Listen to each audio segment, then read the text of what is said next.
ਅਕਾਲ, ਤੁਸੀਂ ਜੁੜੇ ਹੋਏ ਹੋ ਪੰਜਾਬੀ ਰੇਡੀਓ ਯੂਐਸਏ ਦੇ ਨਾਲ ਤੇ ਮੈਂ ਹਾਂ ਪ੍ਰਵੀਨ ਸ਼ਰਮਾ ਲੈ ਕੇ ਹਾਜ਼ਰ ਹਾਂ ਪ੍ਰੋਗਰਾਮ ਖਬਰ ਤੇ ਨਜ਼ਰ। ਖਬਰ ਤੇ ਨਜ਼ਰ ਪ੍ਰੋਗਰਾਮ ਦੇ ਵਿੱਚ ਕਈ ਅਹਿਮ ਤੇ ਕਈ ਖਾਸ ਖਬਰਾਂ ਨੂੰ ਲੈ ਕੇ ਚਰਚਾ ਕਰਨ ਦੇ ਲਈ ਜੁੜ ਚੁੱਕੇ ਨੇ ਪੰਜਾਬ ਤੋਂ ਪੱਤਰਕਾਰ ਦੀਪਕ ਸ਼ਰਮਾ ਜਨਾਰਥਲ ਜੀ। ਸ਼ਰਮਾ ਜੀ, ਸਤਿ ਸ਼੍ਰੀ ਅਕਾਲ, ਸਵਾਗਤ ਹੈ ਜੀ ਪੰਜਾਬੀ ਰੇਡੀਓ ਯੂਐਸਏ ਤੇ। ਸਤਿ ਸ਼੍ਰੀ ਅਕਾਲ ਪ੍ਰਵੀਨ ਜੀ, ਸਾਰੇ ਦਰਸ਼ਕਾਂ ਨੂੰ ਸਰੋਤਿਆਂ ਨੂੰ ਪਿਆਰ ਭਰੀ ਸਤਿ ਸ਼੍ਰੀ ਅਕਾਲ। ਸਤਿ ਸ਼੍ਰੀ ਅਕਾਲ ਜੀ। ਪ੍ਰੋਗਰਾਮ ਦੇ ਵਿੱਚ ਅੱਗੇ ਵਧਣ ਤੋਂ ਪਹਿਲਾਂ ਧੰਨਵਾਦ ਕਰਦੇ ਚਲੀਏ ਸਪਾਂਸਰਸ ਦਾ, ਜਿਹੜੇ ਜ਼ਰੀਆ ਬਣਦੇ ਨੇ ਇਹਨਾਂ ਪ੍ਰੋਗਰਾਮਾਂ ਨੂੰ ਤੁਹਾਡੇ ਤੱਕ ਪਹੁੰਚਾਉਣ ਦੇ ਲਈ। ਖਾਲਸਾ ਇੰਸ਼ੋਰੈਂਸ ਏਜੰਸੀ ਵਾਲੇ, ਜਿਨ੍ਹਾਂ ਤੋਂ ਤੁਸੀਂ ਹਰ ਤਰੀਕੇ ਦੀ ਇੰਸ਼ੋਰੈਂਸ ਲੈ ਸਕਦੇ ਹੋ। ਇੰਸ਼ੋਰੈਂਸ ਬਾਰੇ ਪਤਾ ਕਰਨ ਦੇ ਲਈ ਇਹਨਾਂ ਦਾ ਨੰਬਰ ਹੈ 408-272-2500। ਇਹ ਪਿਛਲੇ ਕਈ ਦਹਾਕਿਆਂ ਤੋਂ 1992 ਤੋਂ ਲਗਾਤਾਰ ਇੰਸ਼ੋਰੈਂਸ ਬਿਜ਼ਨਸ ਦੇ ਵਿੱਚ ਸ਼ਾਨਦਾਰ ਸੇਵਾਵਾਂ ਦੇ ਰਹੇ ਨੇ ਤੇ ਅਮਰੀਕਾ ਭਰ ਦੇ ਵਿੱਚ ਇੰਸ਼ੋਰੈਂਸ ਕਰਦੇ ਨੇ। ਓਬਾਮਾ ਕੇਅਰ, ਮੈਡੀਕੇਅਰ ਜਾਂ ਫਿਰ ਕਵਰਡ ਕੈਲੀਫੋਰਨੀਆ ਨੂੰ ਲੈ ਕੇ ਪਾਲਿਸੀ ਕਰਵਾਉਣ ਦੇ ਲਈ, ਸਲਾਹ ਲੈਣ ਦੇ ਲਈ ਅੱਜ ਹੀ ਕਾਲ ਕਰੋ 408-272-2500 ਤੇ। ਟਰਕੀਅਨ ਇਮੀਗ੍ਰੇਸ਼ਨ ਲਾ ਫਰਮ ਵਾਲੇ ਜੇ ਟਰਕੀਅਨ ਅਟਾਰਨੀ ਟਰਕੀਅਨਾਂ ਦੇ ਨਾਲ ਤੁਸੀਂ ਯੂਐਸ ਇਮੀਗ੍ਰੇਸ਼ਨ ਬਾਬਤ ਕੋਈ ਵੀ ਸਲਾਹ ਕਰਨੀ ਹੈ, ਕੋਈ ਵੀ ਸਵਾਲ ਪੁੱਛਣਾ ਤੇ ਇਹਨਾਂ ਦਾ ਨੰਬਰ ਹੈ 415-909-0503। ਗੁਰਦੀਪ ਸਿੰਘ ਬਿਰਦੀ ਕਲੋਬਿਸ, ਮਨਦੀਪ ਸਿੰਘ, ਸੰਦੀਪ ਕੌਰ ਸੈਨਹੋਜ਼ੇ, ਜਿੰਦ ਕੌਰ ਬੇਕਰਸਫੀਲਡ ਤੋਂ। ਇਹਨਾਂ ਸਾਰੇ ਹੀ ਸਪਾਂਸਰਸ ਦਾ ਬਹੁਤ ਬਹੁਤ ਧੰਨਵਾਦ। ਤੇ ਜੇਕਰ ਤੁਸੀਂ ਵੀ ਪੰਜਾਬੀ ਰੇਡੀਓ ਯੂਐਸਏ ਦੇ ਇਹਨਾਂ ਪ੍ਰੋਗਰਾਮਾਂ ਨੂੰ ਸਪਾਂਸਰ ਕਰਨਾ ਚਾਹੁੰਦੇ ਹੋ ਤਾਂ ਸਟੂਡੀਓ ਦਾ ਨੰਬਰ ਹੈ 408-272-5200। ਅੱਜ ਦਾ ਖਬਰ ਤੇ ਨਜ਼ਰ ਪ੍ਰੋਗਰਾਮ ਸਾਲ 2024 ਦੀ 28 ਅਕਤੂਬਰ ਦਾ ਪ੍ਰੋਗਰਾਮ ਹੈ ਤੇ ਦਿਨ ਅੱਜ ਸੋਮਵਾਰ ਹੈ। ਸ਼ਰਮਾ ਜੀ, ਖਬਰਾਂ ਦੇ ਵੱਲ ਆਈਏ ਤੇ ਸ਼ੁਰੂਆਤ ਕਰੀਏ ਪੰਥਕ ਸਫਾਂ ਦੇ ਵਿੱਚ ਹੋਈ ਇੱਕ ਵੱਡੀ ਚੋਣ ਤੋਂ। SGPC, ਸ਼੍ਰੋਮਣੀ ਗੁਰਦੁਆਰਾ ਪ੍ਰਬੰਧਕ ਕਮੇਟੀ, ਨਾ ਸਿਰਫ ਸਿੱਖਾਂ ਦੀ ਸਰਮੌਰ ਸੰਸਥਾ, ਸਿੱਖਾਂ ਦੀ ਮਿੰਨੀ ਪਾਰਲੀਮੈਂਟ ਵੀ ਹੈ। ਚੋਣਾਂ ਹੋਣੀਆਂ ਸੀ ਤੈਅ ਤਰੀਕ ਤੇ, ਦੋ ਧੜੇ ਆਮੋ ਸਾਹਮਣੇ ਸਨ, ਦੋਨੇ ਅਕਾਲੀ ਦਲ ਦੇ ਵਿੱਚੋਂ ਨਿਕਲੇ ਸਨ। ਦਾਅਵੇ ਬਹੁਤ ਵੱਡੇ ਸੀ ਸੁਧਾਰ ਲਹਿਰ ਵਾਲਿਆਂ ਦੇ, ਪਰ ਧਾਮੀ ਸਾਹਿਬ ਨੂੰ ਪ੍ਰਧਾਨਗੀ ਮਿਲ ਗਈ ਹੈ, ਚੌਥੀ ਵਾਰ ਉਹ ਪ੍ਰਧਾਨ ਬਣੇ ਨੇ। ਉਧਰ ਬਾਦਲ ਪਰਿਵਾਰ ਬਾਰੇ ਕਿਹਾ ਜਾ ਰਿਹਾ ਵੀ ਧਾਮੀ ਨੂੰ ਪ੍ਰਧਾਨਗੀ ਮਿਲੀ ਹੈ ਤੇ ਬਾਦਲ ਨੂੰ ਸੁੱਖ ਦਾ ਸਾਹ, ਯਾਨੀ ਕਿ ਸੁਖਬੀਰ ਨੂੰ ਸੁੱਖ ਦਾ ਸਾਹ ਮਿਲਿਆ। ਬਿਲਕੁਲ ਜੀ, ਤੁਹਾਡੀ ਦਰੁਸਤ ਹੈ ਇਹ ਕਤਾਰਬੰਦੀ ਕਿ ਸੁਖਬੀਰ ਬਾਦਲ ਲਈ ਇਹ ਸੁੱਖ ਦੇ ਸਾਹ ਦਾ ਦਿਨ ਸੀ। ਜਿਸ ਕਦਰ ਲਗਾਤਾਰ ਅਕਾਲੀ ਦਲ ਬਾਦਲ ਧਿਰ ਨੂੰ ਝਟਕੇ ਲੱਗ ਰਹੇ ਸੀ, ਅਕਾਲੀ ਦਲ ਬਾਦਲ ਧਿਰ ਲਗਾਤਾਰ ਹਾਸ਼ੀਏ ਤੇ ਜਾ ਰਿਹਾ ਸੀ, ਜਿਸ ਤਰ੍ਹਾਂ ਲਗਾਤਾਰ ਅਕਾਲੀ ਦਲ ਬਾਦਲ ਧਿਰ ਘਿਰ ਰਹੀ ਸੀ ਜੀ, ਉਹਨਾਂ ਸਾਰੇ ਦੌਰਾਨ ਇਹ ਪਹਿਲੂ ਆਉਣਾ, ਇਹ ਨਤੀਜੇ ਇਸ ਰੂਪ ਚ ਆਉਣੇ, ਇਹ ਬਿਲਕੁਲ ਸੁਖਬੀਰ ਬਾਦਲ ਲਈ, ਉਹਦੇ ਧੜੇ ਲਈ, ਉਹਦੀ ਧਿਰ ਲਈ, ਉਸ ਧਿਰ ਵਾਲੇ ਅਕਾਲੀ ਦਲ ਦੇ ਲਈ ਵੱਡਾ ਸੁੱਖ ਦਾ ਸਾਹ ਹੈ। ਤੇ ਜਿਹੜੀ ਸੁਧਾਰ ਲਹਿਰ ਇੱਧਰਲੀਆਂ ਵੋਟਾਂ ਜਿਹੜੀਆਂ ਧਾਮੀ ਸਾਹਿਬ ਨੂੰ ਪਈਆਂ ਨੇ, ਇਹਨਾਂ ਚੋਂ ਆਪਣੇ ਪਾਲੇ ਚ ਲਿਆਉਣ ਲਈ ਜਦੋਜਹਿਦ ਕਰ ਰਹੇ ਸੀ। ਹੁਣ ਇਹ ਨਾ ਹੋਵੇ ਕਿ ਸੁਧਾਰ ਲਹਿਰ ਵਾਲੀ ਧਿਰ ਦੇ ਕੁਝ ਲੀਡਰ ਮੁੜ ਕੇ ਸੁਖਬੀਰ ਬਾਦਲ ਵਾਲੀ ਪਾਲੇ ਚ ਬੈਠੇ ਹੋਣ। ਇਹ ਵੀ ਅਸਾਰ ਬਣ ਰਹੇ ਨੇ। ਮਲੂਕਾ ਹੋਰਾਂ ਦੀ ਬੋਲੀ ਸ਼ੈਲੀ ਉਹ ਬਦਲੀ, ਉਹਨੇ ਵੀ ਕਈ ਸਵਾਲ ਖੜੇ ਕੀਤੇ। ਬਿਲਕੁਲ ਕੱਲ ਜਦੋਂ ਚੋਣ ਸੀਗੀ ਤਾਂ 185 ਮੈਂਬਰ ਨੇ ਇਸ ਹਾਊਸ ਦੇ, ਕਿਉਂਕਿ ਲੰਮੇ ਸਮੇਂ ਤੋਂ ਆਮ ਚੋਣ ਹੀ ਨਹੀਂ ਹੋਈ ਮੈਂਬਰਾਂ ਦੀ। ਜੀ, ਉਹ ਪ੍ਰਕਿਰਿਆ ਲਗਾਤਾਰ ਲਟਕੀ ਹੋਈ ਹੈ ਔਰ ਉਹਦੇ ਲਈ ਲਗਾਤਾਰ ਜ਼ੋਰ ਜਮਾਇਤ ਚੱਲ ਰਹੀ ਹੈ। ਵੋਟਾਂ ਬਣ ਗਈਆਂ, ਕੰਮ ਹੋ ਗਿਆ, ਪਰ ਚੋਣ ਨਹੀਂ ਕਰਾਈ ਜਾ ਰਹੀ। ਹਾਂ, 185 ਮੈਂਬਰਾਂ ਚੋਂ 31 ਮੈਂਬਰ ਨੇ ਜਿਹੜੇ ਹੁਣ ਇਸ ਦੁਨੀਆ 'ਚ ਨਹੀਂ ਰਹੇ ਔਰ 6 ਦੇ ਕਰੀਬ ਮੈਂਬਰ ਅਜਿਹੇ ਨੇ ਜਿਨ੍ਹਾਂ ਨੂੰ ਵੋਟ ਪਾਉਣ ਦਾ ਹੱਕ ਨਹੀਂ ਹੈ ਜਾਂ ਉਹਨਾਂ ਦੇ ਅਸਤੀਫੇ ਵਗੈਰਾ ਆਏ ਹੋਏ ਨੇ। ਸੋ ਇੰਜ 185 ਚੋਂ 148 ਮੈਂਬਰਾਂ ਦਾ ਇਹ ਹਾਊਸ ਰਹਿ ਗਿਆ। 148 ਚੋਂ 6 ਕੱਲ ਗੈਰ ਹਾਜ਼ਰ ਸੀ। ਤੋ ਮਤਲਬ ਕੁਝ ਬਿਮਾਰ ਨੇ, ਕੁਝ ਜਾਂ ਵਿਦੇਸ਼ 'ਚ ਨੇ। ਵੈਸੇ ਤਾਂ ਵਿਦੇਸ਼ ਤੋਂ ਵੀ ਕਈਆਂ ਨੂੰ ਟਿਕਟਾਂ ਦੇ ਕੇ ਵੀ ਆਪ ਬੁਲਾਇਆ ਹੈ ਨਾ, 42 ਰਹਿ ਗਏ। ਚਲੋ, ਪਰ ਫਿਰ ਵੀ 142 ਹਾਜ਼ਰ ਹੋਏ। ਸੋ 142 ਮੈਂਬਰਾਂ ਨੇ ਜਦੋਂ ਕੱਲ ਵੋਟ ਪਾਈ ਪ੍ਰਧਾਨਗੀ ਲਈ, ਇੱਧਰੋਂ ਐਡਵੋਕੇਟ ਹਰਜਿੰਦਰ ਸਿੰਘ ਧਾਮੀ ਸੀ, ਉਧਰੋਂ ਬੀਬੀ ਜਗੀਰ ਕੌਰ ਸੀਗੇ ਤੇ ਵੋਟਾਂ ਦੀ ਗਿਣਤੀ ਹੋਈ ਤੇ ਗਿਣਤੀ ਹੋਣ ਦੇ ਉੱਤੇ ਐਡਵੋਕੇਟ ਹਰਜਿੰਦਰ ਸਿੰਘ ਧਾਮੀ ਨੂੰ 107 ਵੋਟਾਂ ਨਿਕਲਦੀਆਂ, ਬੀਬੀ ਜਗੀਰ ਕੌਰ ਨੂੰ 33 ਵੋਟਾਂ ਨਿਕਲਦੀਆਂ ਤੇ 2 ਵੋਟਾਂ ਰੱਦ ਹੋ ਜਾਂਦੀਆਂ। ਠੀਕ ਹੈ ਜੀ। ਸੋ ਇੰਜ ਬਹੁਤ ਵੱਡਾ ਫਰਕ ਹੈ, ਕੋਈ ਨੇੜੇ ਤੇੜੇ ਨਹੀਂ। ਜਿਸ ਤਰ੍ਹਾਂ ਦੀ ਸੰਭਾਵਨਾ ਲੱਗ ਰਹੀ ਸੀ ਬੀਬੀ ਜਗੀਰ ਕੌਰ ਜਨਰਲ ਥਾਵਾਂ ਦੇ ਉੱਤੇ, ਜਨਤਕ ਥਾਵਾਂ ਦੇ ਉੱਤੇ ਮੀਡੀਆ ਸਾਹਮਣੇ 80-85 ਵੋਟਾਂ ਦਾ ਖੁੱਲ੍ਹੇਆਮ ਦਾਅਵਾ ਕਰਦੇ ਸੀ ਤੇ ਬੰਦ ਕਮਰੇ ਸਫਾਂ ਦੇ ਵਿੱਚੋਂ 60-65 ਵੋਟਾਂ ਦਾਅਵੇ ਕਰਦੇ ਸੀ ਕਿ ਇੰਨੀਆਂ ਹੈਗੀਆਂ ਮੇਰੇ ਕੋਲ ਇਸ ਵਾਰ। ਤੇ 55 ਵੋਟਾਂ ਤਾਂ ਉਹ ਪਹਿਲੇ ਦਿਨ ਤੋਂ ਗਿਣ ਕੇ ਚੱਲ ਰਹੇ ਸੀ ਕਿ ਆਹ ਉਂਗਲਾਂ ਦੇ ਗਿਣ ਕੇ ਦੱਸਦੇ ਸੀ ਕਿ 55 ਵੋਟਾਂ ਨੇ ਮੇਰੇ ਕੋਲ। ਨਾ ਉਹ 80-82 ਨਿਕਲੀਆਂ, ਨਾ ਉਹ 60-65 ਨਿਕਲੀਆਂ, ਨਾ ਉਹ 55 ਨਿਕਲੀਆਂ ਤੇ ਨਾ 2022 ਵਾਲੀਆਂ ਜਿਹੜੀਆਂ ਮਤਲਬ 42 ਵੋਟਾਂ ਸੀ, ਨਾ ਉਹ ਨਿਕਲੀਆਂ। ਜੀ, ਉਹ ਤੋਂ ਵੀ ਘੱਟ ਕੇ ਬੀਬੀ 33 ਤੇ ਆ ਗਈ। ਜਦੋਂ 2022 ਦੇ ਵਿੱਚ ਐਡਵੋਕੇਟ ਧਾਮੀ ਹੋਰਾਂ ਨੂੰ 104 ਪੈ ਰਹੀਆਂ ਸੀ ਤਾਂ ਬੀਬੀ ਜਗੀਰ ਕੌਰ ਨੂੰ ਉਸ ਸਮੇਂ 42 ਵੋਟਾਂ ਪੈ ਰਹੀਆਂ। 42, ਹਾਂਜੀ ਬਿਲਕੁਲ। ਤੇ ਧਾਮੀ ਹੋਰ 107 ਤੇ ਆ ਗਏ 104 ਤੋਂ, ਤੇ ਪਰ ਬੀਬੀ ਜਗੀਰ ਕੌਰ 42 ਤੋਂ 33 ਤੇ, ਇਹ ਮਤਲਬ ਸੋਚਣ ਦੀ ਲੋੜ ਆ। ਬੇਸ਼ੱਕ ਪਿਛਲੀ ਵਾਰ ਧਾਮੀ ਹੋਰ 118 ਪਈਆਂ ਸੀ ਸੰਤ ਬਲਬੀਰ ਸਿੰਘ ਘੁੰਨਸ ਦੇ ਸਾਹਮਣੇ, ਤੇ ਉਸ ਸਮੇਂ ਘੁੰਨਸ ਹੋਰਾਂ ਨੂੰ ਸਿਰਫ 17 ਪਈਆਂ ਸੀ। ਤੇ ਹੁਣ ਪਿਛਲੀ ਵਾਰ ਨਾਲੋਂ ਬੇਸ਼ੱਕ ਸੁਧਾਰ ਲੱਗਦਾ ਵਿਰੋਧੀ ਧਿਰ ਦੇ ਵਿੱਚ, ਪਰ ਬੀਬੀ ਜਗੀਰ ਕੌਰ ਆਪਣੇ ਹੀ ਪ੍ਰਦਰਸ਼ਨ ਤੋਂ ਥੱਲੇ ਆ ਗਏ। ਜੀ ਬਿਲਕੁਲ। ਤੇ ਪਰ ਇਹ ਉਸ ਸਮੇਂ ਹੈ ਜਦੋਂ ਅਕਾਲੀ ਦਲ ਬਾਦਲ ਧੜਾ ਬਹੁਤ ਨਮੋਸ਼ੀ ਦੇ ਦੌਰ ਚੋਂ ਲੰਘ ਰਿਹਾ, ਬਹੁਤ ਮੁਸ਼ਕਲ ਦੌਰ ਚੋਂ ਲੰਘ ਰਿਹਾ, ਬਹੁਤ ਸੰਘਰਸ਼ਮਈ ਦੌਰ ਚੋਂ ਲੰਘ ਰਿਹਾ, ਤੇ ਉਹ ਰਾਜਨੀਤਿਕ ਔਰ ਸਮਾਜਿਕ ਔਰ ਧਾਰਮਿਕ ਪੀੜਾ ਹੰਢਾ ਰਿਹਾ। ਤੇ ਉਹ ਸਾਰਿਆਂ ਦੇ ਵਿੱਚੋਂ ਇਹ ਨਤੀਜੇ ਆਉਣਾ ਬਿਲਕੁਲ ਉਹਨਾਂ ਲਈ ਸੁੱਖ ਦਾ ਸਾਂ। ਇਹਦੇ ਪਿੱਛੇ ਇੱਕ ਗਿਣਿਆ ਮਿਣਿਆ ਮਤਲਬ ਤੁਸੀਂ ਕਹਿ ਸਕਦੇ ਹੋ ਕਿ ਰਾਜਨੀਤਿਕ ਰਣਨੀਤੀ ਸੀਗੀ ਸੁਖਬੀਰ ਬਾਦਲ ਹੋਰਾਂ ਦੀ ਪਰਦੇ ਦੇ ਪਿੱਛੋਂ। ਬੇਸ਼ੱਕ ਸਾਹਮਣੇ ਬਲਵਿੰਦਰ ਭੁੰਦੜ ਚਲਾ ਰਹੇ ਹੁਣ ਪਾਰਟੀ ਦੀ ਪ੍ਰਧਾਨਗੀ ਦੇ ਨਾਤੇ, ਜਿਸ ਤਰ੍ਹਾਂ ਮਤਲਬ ਕਿ ਰਘੂਜੀਤ ਸਿੰਘ ਬਿਰਕ ਨੂੰ ਲਿਆਂਦਾ ਗਿਆ ਮੁੜ ਕੇ, ਜਿਹੜੇ ਮੱਕੜ ਦੀ ਟੀਮ 'ਚ ਰਹੇ ਨੇ ਤੇ ਹਰਿਆਣੇ ਨਾਲ ਸੰਬੰਧ ਰੱਖਦੇ ਨੇ, ਉਹਨਾਂ ਨੂੰ ਲਿਆਉਣਾ। ਇਹਦਾ ਮਤਲਬ ਕੁਝ ਮੈਂਬਰਾਂ ਨੂੰ ਇਸ ਬਾਰੇ ਨਾਲ ਸੈੱਟ ਕਰਨ ਦੀ ਕੋਸ਼ਿਸ਼ ਕਿ ਤੁਹਾਨੂੰ ਵੀ ਉਹ ਮਾਨਤਾਨ ਹੈ ਨਾ।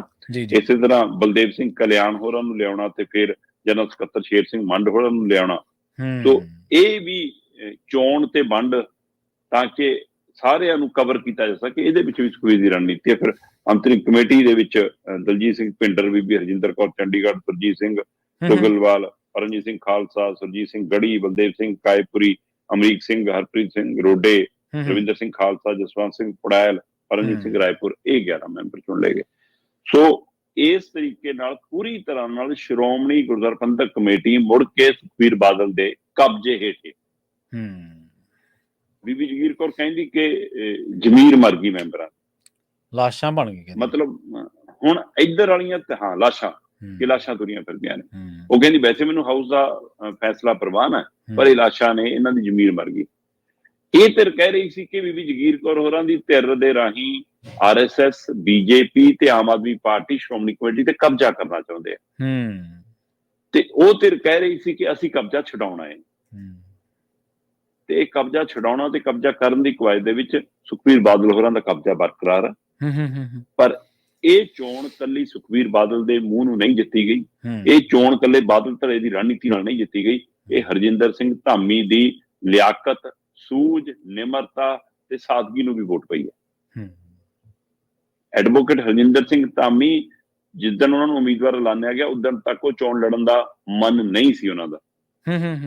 ਉਹ ਇਸ ਤੋਂ ਇਨਕਾਰੀ ਸੀ, ਪਰਿਵਾਰਕ ਤੌਰ ਤੇ ਵੀ ਤੇ ਆਪਣੇ ਜਿਹੜਾ ਉਹਨਾਂ ਨੇੜਲਾ ਉਹਨਾਂ ਦਾ ਸਹਿਚਾਰਾ ਉਹਨਾਂ ਦੇ ਹਵਾਲੇ ਨਾਲ ਵੀ ਉਹ ਚੋਣ ਲੜਨ ਦੇ ਇੱਛੁਕ ਨਹੀਂ ਸੀ। ਪਰ ਬਾਦਲ ਦਲ ਨੇ, ਸੁਖਬੀਰ ਨੇ ਖੁਦ ਇਹ ਮਿੰਨਤ ਕਹਿ ਲੋ, ਇਹ ਅਰਜ਼ੋਈ ਕਹਿ ਲੋ ਉਹਨਾਂ ਦੀ, ਜਾਂ ਉਹਨਾਂ ਦਾ ਮਨਾਉਣ ਦਾ ਤਰੀਕਾ ਕਹਿ ਲੋ, ਉਹ ਕਹਿੰਦੇ ਕਿ ਨਹੀਂ ਜੇ ਤੁਸੀਂ ਨਾ ਹੋਏ ਧਾਮੀ ਸਾਹਿਬ ਫਿਰ ਬਹੁਤ ਮੁਸ਼ਕਲ। ਤੇ ਫਿਰ ਧਾਮੀ ਉਹਨਾਂ ਨੂੰ ਇਸ ਨਾਤੇ ਮਨਾਇਆ ਗਿਆ, ਤੇ ਧਾਮੀ ਉਹਨਾਂ ਨੇ ਫਿਰ ਆਪਣੀ ਉਸ ਸਾਦਗੀ ਨੂੰ, ਉਸ ਨਿਮਰਤਾ ਨੂੰ ਇਹ ਵੋਟਾਂ 'ਚ ਤਬਦੀਲ ਕੀਤਾ। 107 ਵੋਟਾਂ ਬਹੁਤ ਵੱਡੇ ਮਾਰਜਨ, 74 ਵੋਟਾਂ ਦੇ ਫਰਕ ਨਾਲ ਜਿੱਤ ਹਾਸਲ ਕਰਨਾ ਇਹ ਵੱਡੀ ਜਿੱਤ ਹੈ। ਜੀ ਜੀ ਬਿਲਕੁਲ। ਅਗਲੀ ਖਬਰ ਦੇ ਵੱਲ ਵਧੀਏ ਸ਼ਰਮਾ ਜੀ, ਤੇ ਗੱਲ ਕਰੀਏ ਪੰਜਾਬ ਸਰਕਾਰ ਦੀ ਨੌਲੇਜ ਸ਼ੇਅਰਿੰਗ ਦੇ ਲਈ ਮਾਨ ਨੂੰ, ਮੁੱਖ ਮੰਤਰੀ ਮਾਨ ਸਾਹਿਬ ਨੂੰ ਕਹਿੰਦੇ ਦਿੱਲੀ ਸੱਦ ਲਿਆ ਵੀ ਕਮਿਸ਼ਨਰਾਂ ਸਣੇ। ਬਿਲਕੁਲ ਜੀ, ਹੁਣ ਸਰਕਾਰ ਜਦੋਂ ਦਿੱਲੀ ਤੋਂ ਚੱਲਣੀ ਹੈ ਤਾਂ ਫਿਰ ਦਿੱਲੀ ਵਾਲੇ ਸੱਦਣਗੇ ਜੀ। ਜਦੋਂ ਕੰਟਰੋਲ ਹੀ ਦਿੱਲੀ ਕੋਲ ਹੈ ਤਾਂ ਦਿੱਲੀ ਹੀ ਸੱਦਣਗੇ। ਪੰਜਾਬ ਦੇ ਨਗਰ ਨਿਗਮ, ਨਗਰ ਕੌਂਸਲ ਦੇ ਚੋਣ ਲੰਬੇ ਸਮੇਂ ਤੋਂ ਲਟਕ ਰਹੇ ਜੀ, ਤੇ ਸਰਕਾਰ ਟਲਦੀ ਆ ਰਹੀ ਸੀ ਉਹਨਾਂ ਚੋਣਾਂ ਤੋਂ। ਆਖਰ ਅਦਾਲਤੀ ਹੁਕਮ ਆਏ ਕਿ 15 ਦਿਨਾਂ 'ਚ ਨੋਟੀਫਿਕੇਸ਼ਨ ਕਰੋ, ਤੇ ਜੇ ਸਰਕਾਰ 15 ਦਿਨਾਂ 'ਚ ਨੋਟੀਫਿਕੇਸ਼ਨ ਕਰਦੀ ਆ ਤਾਂ ਉਹ ਤੋਂ ਬਾਅਦ ਫਿਰ ਚੋਣ ਕਮਿਸ਼ਨ, ਪੰਜਾਬ ਦਾ ਚੋਣ ਕਮਿਸ਼ਨ ਇਸ ਪ੍ਰਕਿਰਿਆ 'ਚ ਆਉਂਦਾ ਕਿ ਹਾਂ ਵੀ ਚੋਣਾਂ ਕਰਾਈਏ। ਇਹਦਾ ਮਤਲਬ ਹੁਣ ਉਹਦਾ ਰਾਹ ਖੁੱਲ ਗਿਆ। ਤੇ 15 ਦਿਨਾਂ 'ਚ ਮੇਰਾ ਖਿਆਲ 4 ਦਿਨ ਤਾਂ ਲੰਘ ਗਏ, 10 ਜਾਂ 11 ਦਿਨ ਰਹਿ ਗਏ, ਹੁਣ ਨੋਟੀਫਿਕੇਸ਼ਨ ਕਰਨਾ ਪੈਣਾ।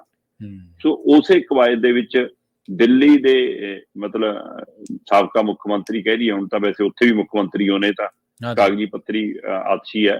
ਸੋ ਇਸ ਲਈ ਪਾਰਟੀ ਦੇ ਸੁਪਰੀਮੋ ਅਰਵਿੰਦ ਕੇਜਰੀਵਾਲ ਨੇ ਪੰਜਾਬ ਦੇ ਮੁੱਖ ਮੰਤਰੀ ਨੂੰ ਤੇ ਸਾਰੇ ਇੱਥੋਂ ਦੇ ਨਗਰ ਨਿਗਮਾਂ ਦੇ ਜਿਹੜੇ ਕਮਿਸ਼ਨਰ ਨੇ ਉਹਨਾਂ ਨੂੰ ਦਿੱਲੀ ਬੁਲਾਇਆ। ਮਤਲਬ ਇਹ ਕਹਿੰਦੇ ਜੀ ਦਿੱਲੀ ਤੋਂ ਸਿੱਖਣਾ ਹੈ ਕਿ ਕਿਵੇਂ ਸੋਹਣੇ ਬਣਾਉਣੇ ਆ ਸ਼ਹਿਰ, ਕਿਵੇਂ ਚਲਾਉਣੇ ਆ ਸ਼ਹਿਰ। ਅੱਛਾ, ਦਿੱਲੀ ਦੀ ਮਤਲਬ ਜੇਕਰ ਆਪਾਂ ਦੇਖੀਏ ਤਾਂ ਦਿੱਲੀ ਦੇ ਵਿੱਚ ਹਾਲਤ ਕਿਹੀ ਜਿਹੀ ਹੈ ਸ਼ਹਿਰ ਦੀ। ਜੀ ਬਿਲਕੁਲ, ਚਾਹੇ ਉਹ ਮਤਲਬ ਕਿ ਆਵਾਜਾਈ ਪੱਖੋਂ ਦੇਖ ਲਈਏ, ਚਾਹੇ ਉਹ ਲੋਕਾਂ ਦੀ ਰਹਿਣ ਸਹਿਣ ਦੀ ਸ਼ੈਲੀ ਪੱਖੋਂ ਵੇਖ ਲਈਏ, ਚਾਹੇ ਅਸੀਂ ਉਸ ਨੂੰ ਮਤਲਬ ਕਿ ਪ੍ਰਦੂਸ਼ਣ ਵਾਲੇ ਪੱਖ ਤੋਂ ਦੇਖ ਲਈਏ। ਸੋ ਕਿਹੜੇ ਪੱਖ ਤੋਂ ਪੰਜਾਬ ਨੂੰ ਇਹਦੇ ਹਾਣਜਾ ਬਣਾਉਣਾ ਚਾਹੁੰਦੇ ਨੇ ਜੀ? ਇਹ ਸਿੱਧਾ ਸਿੱਧਾ ਆਮ ਆਦਮੀ ਪਾਰਟੀ ਦੀ ਸਰਕਾਰ ਨੂੰ ਤੇ ਪੰਜਾਬ ਦੇ ਆਮ ਆਦਮੀ ਪਾਰਟੀ ਦੇ ਵਰਕਰਾਂ ਨੂੰ ਸੁਨੇਹਾ ਹੈ ਕਿ ਤੁਹਾਨੂੰ ਫਰਮਾਨ ਦਿੱਲੀ ਤੋਂ ਆਉਣੇ ਆ, ਤੁਸੀਂ ਪੰਜਾਬ ਦੇ ਸਕੱਤਰੇਤ ਕਰਨੀ ਜਾਂ ਸੀਐਮ ਦੇ ਘਰ ਕਰਨੀ ਨਹੀਂ ਦੇਖਣਾ। ਕੋਈ ਅਫਸਰਾਂ ਨੂੰ ਸੁਨੇਹਾ ਹੈ ਕਿ ਇੱਥੇ ਵਾਲਾ ਆਰਡਰ ਮੰਨਣਾ ਹੈ। ਔਰ ਇਹ ਵੀ ਵਾਰ-ਵਾਰ ਮਤਲਬ ਕਿ ਆਪਾਂ ਪਹਿਲਾਂ ਵੀ ਕਿੰਨੀ ਵਾਰ ਗੱਲ ਕੀਤੀ ਆ ਕਿ ਤੁਸੀਂ ਕਦੇ ਐਮਐਲਏ ਬੁਲਾਉਂਦੇ ਹੋ, ਕਦੇ ਕੈਬਨਿਟ ਮੰਤਰੀ ਬੁਲਾਉਂਦੇ ਹੋ, ਕਦੇ ਮੁੱਖ ਮੰਤਰੀ ਬੁਲਾਉਂਦੇ ਹੋ, ਕਦੇ ਅਫਸਰ ਬੁਲਾਉਂਦੇ ਹੋ, ਹੁਣ ਕਮਿਸ਼ਨਰ ਬੁਲਾ ਲਏ, ਤੁਸੀਂ ਬਾਰ-ਬਾਰ ਦਿੱਲੀ ਬੁਲਾਉਂਦੇ ਹੋ, ਕਿੰਨੀ ਗਿਣਤੀ ਦੇ ਵਿੱਚ ਬੁਲਾਉਂਦੇ ਹੋ। ਤੁਸੀਂ ਇੱਕ ਜਾਂ ਦੋ ਜਣੇ ਨੇ ਹੁਣ ਆ ਕੇ ਚੰਡੀਗੜ੍ਹ ਕਰ ਲਓ ਫਿਰ ਮੀਟਿੰਗ। ਸਹੀ ਬਿਲਕੁਲ ਸਹੀ ਹੈ। ਪਰ ਨਹੀਂ, ਇਹ ਇੱਕ ਆਪਣਾ ਮਤਲਬ ਦਿਖਾਉਣਾ ਹੁੰਦਾ ਨਾ ਕਿ ਸਾਡਾ ਧੂਣੇ ਵਾਲਾ ਡੇਰਾ ਇੱਥੇ ਆ, ਇੱਥੇ ਆ ਕੇ ਮੱਥੇ ਟੇਕੋ, ਇੱਥੇ ਆ ਕੇ ਨੱਕ ਰਗੜੋ, ਹੈ ਨਾ। ਸੋ ਇਹ ਨੱਕ ਰਗੜਾਈ ਹੈ। ਪੰਜਾਬ ਸਰਕਾਰ ਬਿਲਕੁਲ ਗੋਡੇ ਟੇਕ ਚੁੱਕੀ ਹੈ ਔਰ ਮੁੱਖ ਮੰਤਰੀ ਸਾਹਿਬ ਨੇ ਜਿਵੇਂ ਹਥਿਆਰ ਸੁੱਟ ਦਿੱਤੇ ਨੇ, ਉਹ ਸਥਿਤੀ ਹੈ। ਤੇ ਇਹ ਸਥਿਤੀ ਦੇ ਵਿੱਚੋਂ ਮਤਲਬ ਕਿ ਆਮ ਆਦਮੀ ਪਾਰਟੀ ਨੂੰ ਨਿਕਲਦੀ ਨਜ਼ਰ ਨਹੀਂ ਆ ਰਹੀ। ਇਹਨਾਂ ਦੇ ਵਰਕਰਾਂ 'ਚ ਨਿਰਾਸ਼ਾ ਵੀ ਹੈਗੀ ਹੈ, ਸਹਿਮ ਵੀ ਹੈਗਾ, ਖੌਫ ਵੀ ਹੈਗਾ। ਪਰ ਅਹੁਦਿਆਂ ਦੀ ਲਾਲਸਾਵਾਂ ਤੇ ਊਂਠ ਦਾ ਲਟਕਦਾ ਬੁੱਲ ਕਿ ਅੱਜ ਕੁਛ ਮਿਲਿਆ, ਅੱਜ ਕੁਛ ਮਿਲਿਆ, ਉਸ ਚੱਕਰ 'ਚ 2.5 ਸਾਲ ਤੱਕ ਆ ਗਏ ਨੇ ਤੇ ਇਹ ਬਰਕਰਾਰ ਰਹੇਗਾ। ਪਰ ਨਗਰ ਨਿਗਮ, ਨਗਰ ਚੋਣਾਂ ਦਾ ਰਾਹ ਖੁੱਲਣ ਜਾ ਰਿਹਾ, ਉਹਦੇ ਵਿੱਚੋਂ ਦੇਖਦੇ ਹਾਂ। ਹੋ ਸਕਦਾ ਕਿ ਇਹ ਸਵਾਲ ਨਾਲ ਵੀ ਹੋਵੇ ਕਿ ਜੀ ਜੇ ਤੁਸੀਂ ਇਹ ਕਹਿੰਦੇ ਹੋ ਕਿ ਪੰਜਾਬ ਦੇ ਸ਼ਹਿਰ ਅਸੀਂ ਦਿੱਲੀ ਦੇ ਸ਼ਹਿਰ ਵਰਗੇ ਬਣਾਉਣੇ ਆ, ਤੇ ਜੇ ਪੰਜਾਬ ਦੇ ਸ਼ਹਿਰਾਂ ਦੀ ਇਹ ਸਥਿਤੀ ਹੈ ਤਾਂ ਉਹ 'ਚ 2.5 ਸਾਲ ਤੁਹਾਡਾ ਵੀ ਯੋਗਦਾਨ ਹੈ। ਪਹਿਲਿਆਂ ਦਾ ਤਾਂ ਹੈਗਾ ਹੀ ਹੈਗਾ, ਪਰ ਤੁਸੀਂ 2.5 ਸਾਲ 'ਚ ਉਹਨੂੰ ਸੁਧਾਰਨ ਦੀ ਕੋਸ਼ਿਸ਼ ਕੀ ਕੀਤੀ ਹੈ, ਸਾਨੂੰ ਇਹ ਵੀ ਦੱਸ ਦੇਵੇ ਸਰਕਾਰ। ਤੁਹਾਡੀ ਕੋਸ਼ਿਸ਼ ਦਾ ਕਿਹੜਾ ਮੁੱਲ ਹੈ? ਮਤਲਬ ਜਿਹੋ ਜੀ ਪਿੰਡਾਂ ਤੋਂ ਲੈ ਕੇ ਸ਼ਹਿਰਾਂ ਤੱਕ ਦੀਆਂ ਸੜਕਾਂ ਦਾ ਹਾਲ ਹੈ, ਜਿਹੋ ਜਿਹੇ ਕੂੜੇ ਦੇ ਪ੍ਰਬੰਧਾਂ ਦਾ ਹਾਲ ਹੈ ਨਾ, ਜਿਹੋ ਜਿਹੀਆਂ ਮਤਲਬ ਬਾਜ਼ਾਰਾਂ ਦੇ ਵਿੱਚੋਂ ਹੁਣ ਤਾਂ ਸਾਈਕਲ ਤੇ ਮੋਟਰਸਾਈਕਲ ਤੇ ਲੰਘਣਾ ਮੁਸ਼ਕਲ ਹੋਇਆ ਪਿਆ, ਜਿਸ ਕਦਰ ਬਾਜ਼ਾਰਾਂ ਦੇ ਉੱਤੇ ਕਬਜ਼ੇ ਨੇ, ਤੇ ਉਹ ਸਾਰਾ ਤੁਸੀਂ ਸਹੀ ਕਰਾ ਨਹੀਂ ਪਾਉਂਦੇ।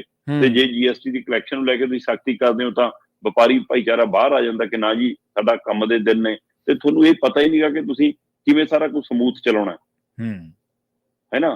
ਕਿਸਾਨੀ ਮਸਲਾ ਤੁਹਾਤੋਂ ਨਹੀਂ ਹੱਲ ਹੋ ਰਿਹਾ ਅਜੇ ਤੱਕ। ਤਾਂ ਇਹ ਸਾਰੀ ਪ੍ਰਕਿਰਿਆ ਦੇ ਵਿੱਚ ਕੀ ਸਿਖਾਉਣਾ ਦਿੱਲੀ ਨੇ, ਇਹ ਸਮਝ ਨਹੀਂ ਆਉਂਦਾ। ਪਰ ਸੁਨੇਹਾ ਦੇਣ ਦੇ ਵਿੱਚ ਦਿੱਲੀ ਕਾਮਯਾਬ ਹੈ ਕਿ ਕੰਟਰੋਲ ਸਾਡੇ ਵਿੱਚ ਰਹਿ ਕੇ ਚੱਲਣਾ ਪੈਣਾ। ਆਪਾਂ ਇੱਕ ਦਿਨ ਜਿੱਦੇ ਇਹ ਸਾਰੀਆਂ ਜਿੱਦੇ ਮੀਡੀਆ ਇੰਚਾਰਜਾਂ ਤੇ ਤਬਾਦਲੇ ਤੇ ਮੁੱਖ ਮੰਤਰੀ ਸਾਹਿਬ ਦੇ ਦਫ਼ਤਰ ਦੇ ਵਿੱਚ ਤਬਾਦਲੇ ਕੀਤੇ ਜਾ ਰਹੇ ਸੀਗੇ, ਉਹਦੇ ਵੀ ਆਪਾਂ ਗੱਲ ਕੀਤੀ ਸੀਗੀ ਕਿ ਕੁਰਸੀ ਤੇ ਬੈਠ ਜਾਣਾ ਪਾਵਰ ਨਹੀਂ ਹੁੰਦਾ, ਤੁਹਾਡੀ ਗੱਲ ਚੱਲਦੀ ਕਿੰਨੀ ਹੈ ਪਾਵਰ ਹੁੰਦੀ ਹੈ, ਤੁਹਾਡੀ ਮੰਨੀ ਕਿੰਨੀ ਜਾ ਰਹੀ ਹੈ। ਇਕੱਲਾ ਹੱਥ 'ਚ ਹਰਾ ਪੈਨ ਹੋਵੇ ਉਹ ਨਹੀਂ ਪਾਵਰ, ਚਲਾਉਣ ਦੀ ਇਜਾਜ਼ਤ ਕਿੱਥੇ ਹੈ, ਤੇ ਗਾਂ ਜਿੱਥੇ ਚੱਲਦਾ ਕਿ ਉਹ ਗੱਲ ਮੰਨੀ ਜਾਂਦੀ ਕਿ ਸਾਈਨ ਹੋ ਗਏ ਤੇ ਹੁਣ ਕੰਮ ਹੋ ਜਾਣਾ ਚਾਹੀਦਾ। ਮੰਡੀਆਂ ਦੇ ਮਾਮਲੇ ਦੇ ਵਿੱਚ ਆਪਾਂ ਦੇਖਿਆ ਹੀ ਆ ਮੁੱਖ ਮੰਤਰੀ ਸਾਹਿਬ ਕਿੰਨੇ ਬੇਵੱਸ ਨਜ਼ਰ ਆਏ ਨੇ। ਔਰ ਗੱਲ ਜਿਹੜੀ ਖੁਰਾਕ ਸਪਲਾਈ ਮੰਤਰੀ ਨਾਲ ਮੀਟਿੰਗ ਕਰਨੀ ਸੀ, ਔਰ ਮੈਨੂੰ ਲੱਗਦਾ ਸ਼ਾਇਦ ਆਪਾਂ ਨੁਕਤਾ ਚੱਕਿਆ ਵੀ ਹੋਵੇ, ਇਹ ਉਹ ਮੀਟਿੰਗਾਂ ਅਮਿਤ ਸ਼ਾਹ ਦੇ ਨਾਲ ਕਰ ਰਹੇ ਨੇ, ਗ੍ਰਹਿ ਮੰਤਰੀ ਨਾਲ। ਗ੍ਰਹਿ ਮੰਤਰੀ ਦੇ ਇਸ ਨਾਲ ਕੀ ਤਾਲੁਕਾਤ? ਨਾਲੇ ਉਹ ਵੀ ਕਰਕੇ ਟਾਈਮ 'ਚ ਰਹੇ ਹੋ, ਕਰਕੇ ਟਾਈਮ ਜਿਹੜਾ ਕੰਮ ਤੁਹਾਨੂੰ 2-3 ਮਹੀਨੇ ਪਹਿਲਾਂ ਕਰਨਾ ਚਾਹੀਦਾ ਸੀ, ਤੁਸੀਂ ਹੁਣ ਦਿੱਲੀ ਜਾ ਰਹੇ ਹੋ ਉਹਨਾਂ ਕੰਮਾਂ। ਜੀ ਆਮ ਆਦਮੀ ਪਾਰਟੀ ਤੇ BJP ਨੂੰ, ਭਾਜਪਾ ਨੂੰ ਕਹਿੰਦੇ ਨਵਾਂ ਪ੍ਰਧਾਨ ਮਿਲਣ ਜਾ ਰਹੇ ਨੇ ਜੀ, ਦੋਨਾਂ ਪਾਰਟੀਆਂ ਨੂੰ। ਦੇਖੋ, ਆਮ ਆਦਮੀ ਪਾਰਟੀ ਵਾਲਾ ਆਪਾਂ ਲਗਭਗ ਹੱਦ ਤੱਕ ਪਹਿਲਾਂ ਹੀ ਮੇਰਾ ਖਿਆਲ ਕਰਕੇ ਹਟੇ ਸੀ ਗੱਲ ਕਿ ਅਮਨ ਅਰੋੜਾ ਦੀ ਪ੍ਰਧਾਨਗੀ ਲਗਭਗ ਤੈਅ ਲੱਗ ਰਹੀ ਹੈ ਜੀ। ਪਰ ਰਾਜਨੀਤੀ ਦੇ ਵਿੱਚ ਤਿਲਕਣਬਾਜ਼ੀ ਹੈ, ਜਦੋਂ ਤੱਕ ਨਹੀਂ ਮਿਲ ਜਾਂਦੀ ਤਦ ਤੱਕ ਕਿਹਾ ਨਹੀਂ ਜਾ ਸਕਦਾ ਹੁੰਦਾ। ਪਰ ਅੱਜ ਦੀ ਤਰੀਕ ਦੇ ਵਿੱਚ ਵੀ ਅਮਨ ਅਰੋੜਾ ਦੇ ਬਹੁਤ ਜ਼ਿਆਦਾ ਚਾਂਸ ਬਣ ਗਏ ਨੇ ਕਿ ਉਹਨਾਂ ਨੂੰ ਸ਼ਾਇਦ ਆਮ ਆਦਮੀ ਪਾਰਟੀ ਦੀ ਪ੍ਰਧਾਨਗੀ ਮਿਲ ਜਾਵੇ। ਪ੍ਰਧਾਨਗੀ ਬਦਲਣ ਜਾ ਰਹੀ ਹੈ, ਇਹ ਗੱਲ ਬਿਲਕੁਲ ਸਪਸ਼ਟ ਮੁੱਖ ਮੰਤਰੀ ਭਗਵੰਤ ਮਾਨ ਨੇ ਖੁਦ ਇਹ ਗੱਲ ਕਹਿ ਕੇ ਕਿ ਵੀ ਮੇਰੇ ਤੇ ਕੰਮ ਦਾ ਬਹੁਤ ਬੋਝ ਹੈ ਤੇ ਮੈਂ ਇਸ ਲਈ ਚਾਹੁੰਦਾ ਕਿ ਪ੍ਰਧਾਨਗੀ ਕਿਸੇ ਹੋਰ ਨੂੰ ਦਿੱਤੀ ਜਾਵੇ, ਕਿਸੇ ਹੋਰ ਨੂੰ ਮੌਕਾ ਮਿਲੇ। 7 ਸਾਲ ਮੈਂ ਪ੍ਰਧਾਨਗੀ ਕੀਤੀ ਜੀ। ਇਹ ਇੱਛਾ ਨਹੀਂ ਹੈ ਮੁੱਖ ਮੰਤਰੀ ਭਗਵੰਤ ਮਾਨ ਜੀ ਦੀ। ਇਹ ਭਗਵੰਤ ਮਾਨ ਜੀ ਹੁਕਮਾਂ ਦੇ ਵੱਜੇ ਹੋਏ ਬੋਲ ਰਹੇ ਨੇ। ਸਹੀ। ਇਹ ਦਿੱਲੀ ਤੋਂ ਆਈ ਹਦਾਇਤ ਹੈ। ਹਾਂ, ਇਹ ਹੈ ਕਿ ਰਾਹ ਉਹਨਾਂ ਨੇ ਹੁਣ ਸਹੀ ਚੁਣਿਆ ਕਿ ਬਈ ਤਰੀਕੇ ਨਾਲ ਕਰੋ। ਚਲੋ ਕਾਹਨੂੰ ਕਿਸੇ ਨੂੰ ਬੇਇੱਜ਼ਤੀ ਕਰਨੀ ਹੈ ਕਿ ਮੁੱਖ ਮੰਤਰੀ ਤੋਂ ਹੀ ਕਹਾ ਦੋ, ਕਿ ਪ੍ਰਧਾਨ ਜੀ ਤੋਂ ਹੀ ਕਹਾ ਦੋ ਕਿ ਮੈਂ ਪ੍ਰਧਾਨਗੀ ਛੱਡ ਰਿਹਾ ਜੀ। ਪਰ ਇੱਥੇ ਵੀ ਇੱਕ ਪਹਿਲੂ ਫੇਰ ਹੋ ਗਈ ਹੈ। ਮੁੱਖ ਮੰਤਰੀ ਭਗਵੰਤ ਮਾਨ ਦਿੱਲੀ ਸੀਗੇ ਜੀ, ਦਿੱਲੀ ਤੋਂ ਪਰਤੇ ਹੁਸ਼ਿਆਰਪੁਰ, ਉਸੇ ਦਿਨ ਡੇਰਾ ਬਾਬਾ ਨਾਨਕ ਵੀ ਜਾਣਾ ਸੀ। ਹੁਸ਼ਿਆਰਪੁਰ ਦੇ ਵਿੱਚ ਉਹਨਾਂ ਨੇ ਮੀਡੀਆ ਨਾਲ ਇਹ ਗੱਲ ਸਾਂਝੀ ਕੀਤੀ ਕਿ ਮੇਰੀ ਇੱਛਾ ਹੈ ਮੈਂ ਪ੍ਰਧਾਨਗੀ ਛੱਡ ਦਿਆਂ ਤੇ ਇਹ ਕਿਸੇ ਹੋਰ ਨੂੰ ਮੌਕਾ ਮਿਲੇ। ਉਹ ਤੋਂ ਬਾਅਦ ਉਹ ਫਿਰ ਵਾਪਸ ਦਿੱਲੀ ਚਲੇ ਗਏ। ਅੱਛਾ, ਮਤਲਬ ਜਦੋਂ ਪੰਜਾਬ 'ਚ ਝੋਨੇ ਵਾਲਾ ਮਸਲਾ ਐਡਾ ਬੜਾ ਬਣਿਆ ਹੋਵੇ, ਤਿਹਾਰੀ ਮੌਸਮ ਹੋਵੇ, ਹੈ ਨਾ, ਤੇ ਕਿਸਾਨ ਮਜ਼ਦੂਰ ਸੜਕਾਂ ਤੇ ਹੋਣ, ਲੋਕ ਪਰੇਸ਼ਾਨ ਹੋਣ, ਤੇ ਉਹਦੇ ਬਾਵਜੂਦ ਤੁਸੀਂ ਦਿੱਲੀ ਦਾ ਚੱਲ ਦਿੱਲੀ, ਤੇ ਸਾਰਾ ਕੁਝ ਦਿੱਲੀ ਤੋਂ ਚੱਲ ਰਿਹਾ। ਇਹ ਫਰਮਾਨ ਦੱਸਣ ਲਈ ਦਿੱਲੀ ਤੋਂ ਆਏ ਸੀ ਸਿਰਫ। ਜੀ ਜੀ। ਤੇ ਮੁੱਖ ਮੰਤਰੀ ਭਗਵੰਤ ਮਾਨ ਹੋਰਾਂ ਨੇ ਇਹ ਕਹਿ ਕੇ ਸਪਸ਼ਟ ਰੂਪ ਦੇ ਵਿੱਚ ਦੱਸਤਾ ਕਿ ਹਾਂ ਵੀ ਮੇਰੇ ਤੋਂ ਪ੍ਰਧਾਨਗੀ ਲਈ ਜਾ ਰਹੀ ਹੈ। ਕੀ ਇਹ ਸਮਝੌਤਾ ਹੋ ਗਿਆ ਕਿ ਅਜੇ ਮੁੱਖ ਮੰਤਰੀ ਬਣਾ ਬਚਿਆ ਰਹਿਣ ਦਿਓ ਜੀ, ਬਾਕੀ ਚਾਹੇ ਸਾਰਾ ਕੁਝ ਲੈ ਜਾਓ। ਪਰ ਪ੍ਰਧਾਨਗੀ ਛੱਡਣ ਦੀ ਇੱਛਾ ਪ੍ਰਗਟਾਉਂਦੇ ਮੁੱਖ ਮੰਤਰੀ ਸਾਹਿਬ ਨੇ ਇੱਕ ਗੱਲ ਕਹੀ। ਅੱਛਾ, ਉਹ ਕਹਿੰਦੇ ਵੀ ਕਿ ਮੇਰੇ ਤੇ ਬਤੌਰ ਮੁੱਖ ਮੰਤਰੀ ਕਾਫੀ ਕੰਮ ਦਾ ਬੋਝ ਹੈ, ਇਸ ਲਈ ਮੈਂ ਆਪਣਾ ਬੋਝ ਹਲਕਾ ਕਰਨਾ ਚਾਹੁੰਦਾ। ਠੀਕ ਹੈ, ਠੀਕ ਹੈ।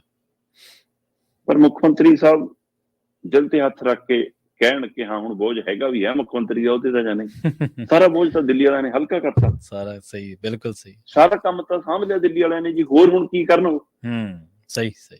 ਤੁਹਾਡੇ ਐਮਐਲਏ ਦਾ ਕੰਮ ਹੁਣ ਸੰਦੀਪ ਪਾਠਕ ਜੀ ਦੇਖਦੇ ਨੇ, ਤੁਹਾਡੀ ਕੈਬਨਿਟ ਦਾ ਕੰਮ ਕੇਜਰੀਵਾਲ ਜੀ ਦੇਖਦੇ ਨੇ, ਤੁਹਾਡੇ ਅਫਸਰਾਂ ਦਾ ਕੰਮ ਰਾਘਵ ਚੱਡਾ ਜੀ ਦੇਖਦੇ ਨੇ, ਤੁਹਾਡੇ ਘਰ ਦੇ ਵਿੱਚ ਕਮਰੇ ਖਾਲੀ ਕਰਾ ਕੇ ਸਲਾਹਕਾਰ ਬਿਠਾਤੇ ਹੈ, ਸਾਰੇ ਤੁਹਾਡੇ ਸਲਾਹਕਾਰ ਹਟਾ ਕੇ ਦਿੱਲੀ ਵਾਲੇ ਸਲਾਹਕਾਰ ਲਾਤੇ, ਖਜ਼ਾਨੇ ਦੀਆਂ ਕੁੰਜੀਆਂ ਲੈ ਲਈਆਂ ਅਗਲਿਆਂ ਨੇ, ਤੁਹਾਡੇ ਘਰ ਦੀਆਂ ਚਾਬੀਆਂ ਲੈ ਲਈਆਂ ਅਗਲਿਆਂ ਨੇ, ਤੁਹਾਤੋਂ ਹਰਾ ਪੈਨ ਲੈ ਲਿਆ ਅਗਲਿਆਂ ਨੇ। ਤੁਹਾਡੇ ਕੋਲ ਕੰਮ ਕੀ ਹੈ ਜੀ ਹੁਣ? ਦਿੱਲੀ ਆਉਣਾ ਜਾਣਾ ਜਾਂ ਰੈਲੀਆਂ ਧਰਨੇ ਜਾਂ ਟਵੀਟ ਕਰਨਾ, ਉਹ ਵੀ ਮੈਨੂੰ ਲੱਗਦਾ ਦਿੱਲੀ ਤੋਂ ਚੈੱਕ ਹੋ ਕੇ ਹੁੰਦਾ। ਹੁਣ ਜਿੱਥੋਂ ਸੱਦਾ ਆ ਗਿਆ ਉੱਥੇ ਹੈਲੀਕਾਪਟਰ ਲੈ ਕੇ ਵੀ ਤਾਂ ਪਹੁੰਚਣਾ, ਇਹ ਵੀ ਇੱਕ ਕੰਮ ਹੈ। ਹਾਂ, ਬਸ ਤੇ ਇਸ ਲਈ ਬੋਝ ਤਾਂ ਹੁਣ ਕੋਈ ਨਹੀਂ ਹੈਗਾ। ਜੀ ਜੀ। ਪਰ ਫਿਰ ਵੀ ਹੁਣ ਇਹ ਸਥਿਤੀ 'ਚ ਆ ਗਏ ਕਿ ਤਾਂ ਹੀ ਮੈਨੂੰ ਲੱਗਦਾ ਕਿ ਜਿਵੇਂ ਹਥਿਆਰ ਛੱਡ ਦਿੱਤੇ ਹੁਣ ਮੁੱਖ ਮੰਤਰੀ ਸਾਹਿਬ ਨੇ ਦਿੱਲੀ ਮੂਹਰੇ। ਜੀ ਜੀ। ਹੁਣ ਗੋਡੇ ਟੇਕ ਦਿੱਤੇ ਹੁਣ। ਸੋ ਸਿਰਫ ਮੁੱਖ ਮੰਤਰੀ ਦਾ ਟੈਗ, ਨੇਮ ਪਲੇਟ ਲੱਗੀ ਰਹੇ ਬੂਹੇ ਤੇ, ਉਹਦੇ ਲਈ ਜੋ ਕੁਝ ਵਾਰਨਾ ਪਵੇ ਵਾਰ ਦਿਆਂਗੇ, ਚਾਹੇ ਉਹ ਪੰਜਾਬ ਵਾਰਨਾ ਪੈ ਜਾਵੇ ਤੇ ਚਾਹੇ ਪੰਜਾਬ ਦੇ ਹੱਕ ਹਕੂਕ ਵਾਰਨੇ ਪੈ ਜਾਣ। ਜੀ ਜੀ। ਤੇ ਉਹ ਵਾਰ ਕਿਉਂ ਤੁਸੀਂ ਪ੍ਰਧਾਨੀ ਛੱਡ ਜਾ ਰਹੇ ਹੋ? ਸੋ ਇਸ ਲਈ ਤੈਅ ਹੈ ਜੀ, ਆਮ ਆਦਮੀ ਪਾਰਟੀ ਨੂੰ ਨਵਾਂ ਪ੍ਰਧਾਨ ਮਿਲੇਗਾ। ਕੀ ਉਹ ਪ੍ਰਿੰਸੀਪਲ ਬੁੱਧਰਾਮ ਹੋ ਸਕਦੇ ਨੇ ਜਿਹਨਾਂ ਨੂੰ ਤੁਸੀਂ ਲੰਬੇ ਸਮੇਂ ਤੋਂ ਕਾਰਜਕਾਰੀ ਪ੍ਰਧਾਨ ਲਾ ਕੇ ਡੰਮੀ ਪ੍ਰਧਾਨ ਬਣਾ ਕੇ ਰੱਖਿਆ ਹੋਇਆ? ਕੀ ਇਸ ਦੌੜ ਦੇ ਵਿੱਚ ਵੀ ਹਰਪਾਲ ਚੀਮਾ ਦਾ ਨਾਮ ਸ਼ਾਮਿਲ ਹੋ ਸਕਦਾ? ਕੀ ਇਹਦੇ ਵਿੱਚ ਕੋਈ ਹੋਰ ਦਲਿਤ ਚਿਹਰਾ, SC-BC ਭਾਈਚਾਰੇ ਚੋਂ ਚਿਹਰਾ ਹੋ ਸਕਦਾ? ਕੀ ਹਿੰਦੂ ਚਿਹਰੇ ਦੀ ਰਾਜਨੀਤੀ ਕਰਨੀ ਹੈ ਬੀਜੇਪੀ ਤੋਂ ਪਹਿਲਾਂ ਕਾਟ ਦੇਣੀ ਹੈ, ਇਸ ਲਈ ਅਮਨ ਅਰੋੜਾ ਹੀ ਹੋਏਗਾ, ਜਾਂ ਹੋਰ ਕਿਸੇ ਹਿੰਦੂ ਚਿਹਰੇ ਨੂੰ ਲਿਆਂਦਾ ਜਾਏਗਾ?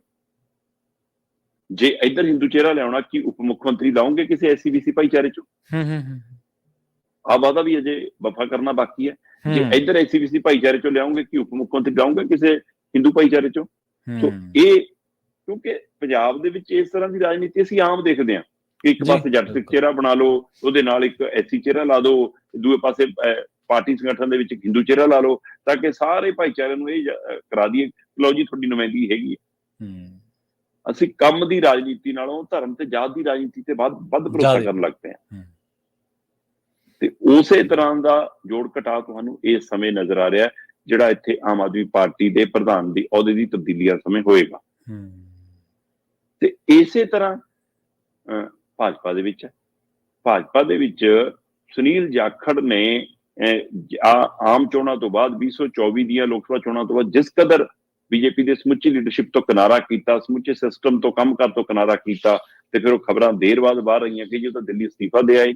ਉਹ ਤਾਂ ਅਮਿਤ ਸ਼ਾਹ, ਮੋਦੀ ਤੇ ਨੱਡਾ ਨੂੰ ਮਿਲ ਕੇ ਦੱਸਿਆ ਹੈ ਕਿ ਮੈਂ ਨਹੀਂ ਕੰਮ ਕਰਨਾ। ਪਰ ਉਹ ਤੋਂ ਬਾਅਦ ਜਿੱਦਣ ਨਾਇਬ ਸਿੰਘ ਸੈਣੀ ਸਹੁੰ ਚੁੱਕਦੇ ਨੇ, ਉਦਣ ਮੋਦੀ ਨੂੰ ਸਵਾਗਤ ਵੀ ਕਰਨ ਪਹੁੰਚਦੇ ਨੇ ਉਹ, ਤੇ ਮੋਦੀ ਨਾਲ ਨਿੱਜੀ ਗੱਲਬਾਤ ਵੀ ਹੁੰਦੀ ਹੈ ਉੱਥੇ ਖੜ ਕੇ ਕੁਝ ਮਿੰਟ।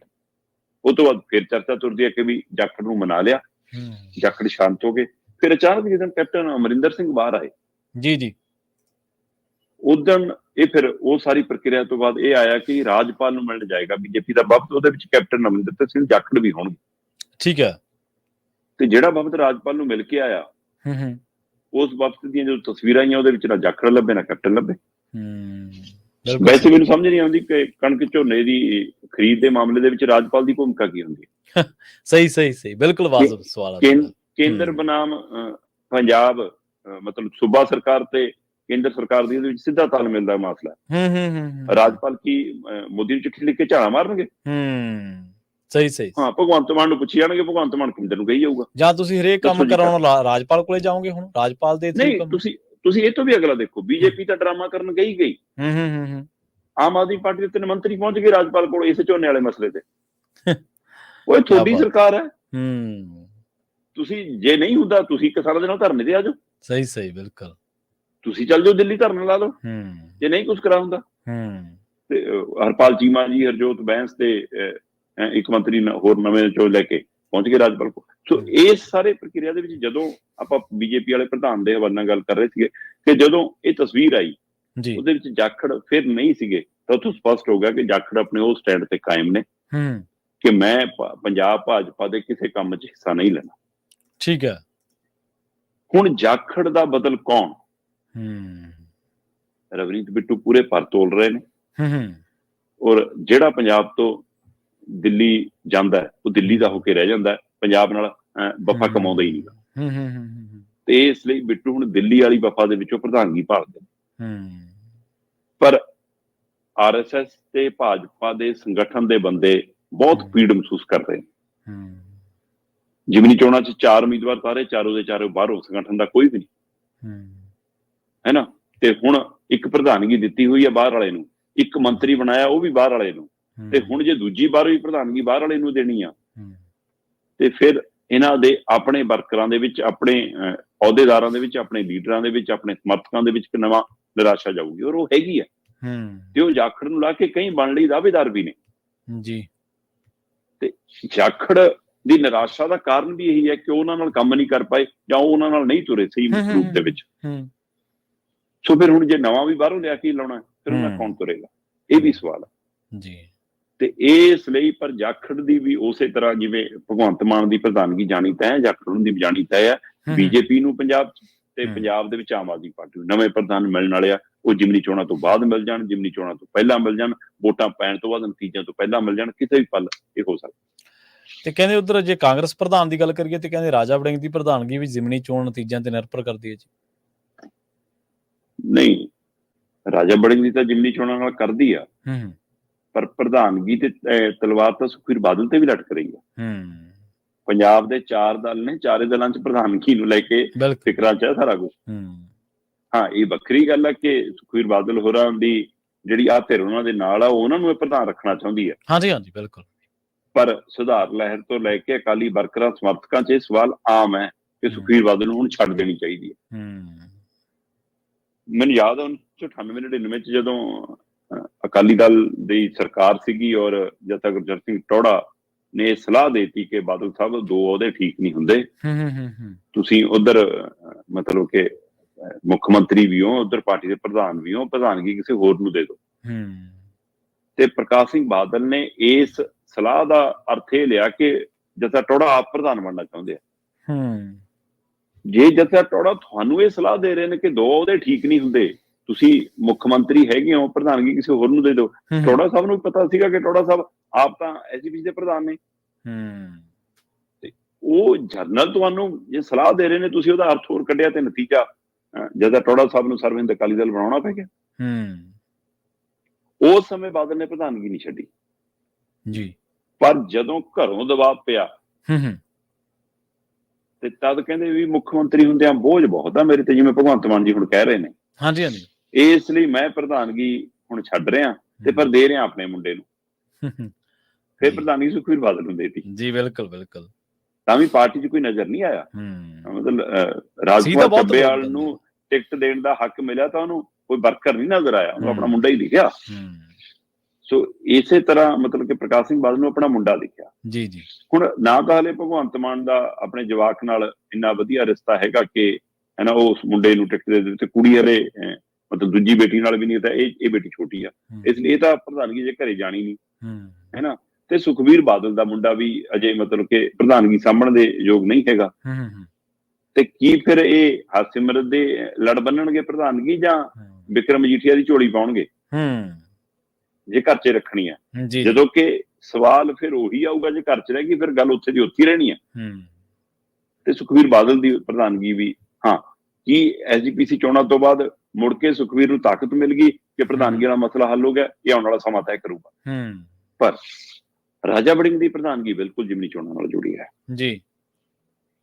ਅਮਰਿੰਦਰ ਸਿੰਘ ਰਾਜਾ ਵੜਿੰਗ ਦੀ ਪ੍ਰਧਾਨਗੀ ਹੇਠ 2 ਚੋਣਾਂ ਹਾਰ ਗਈ ਕਾਂਗਰਸ। ਠੀਕ ਹੈ। ਜਲੰਧਰ ਵੀ MP ਵੀ ਹਾਰੀ, ਹੂੰ ਤੇ ਉਸ ਤੋਂ ਬਾਅਦ ਜਲੰਧਰ ਦੀ MLA ਦੀ ਜਿਮਨੀ ਚੋਣ ਵੀ ਹਾਰੀ। ਹੂੰ ਹੁਣ ਇਹ 4 ਜਿਮਨੀ ਚੋਣਾਂ ਨੇ, ਔਰ 4 ਚੋਂ 3 ਸੀਟਾਂ ਕਾਂਗਰਸ ਕੋਲ ਸੀ। ਡੇਰਾ ਬਾਬਾ ਨਾਨਕ, ਚੱਬੇਵਾਲ ਤੇ ਗਿੱਦੜਬਾਹਾ। ਬਿਲਕੁਲ ਸਹੀ।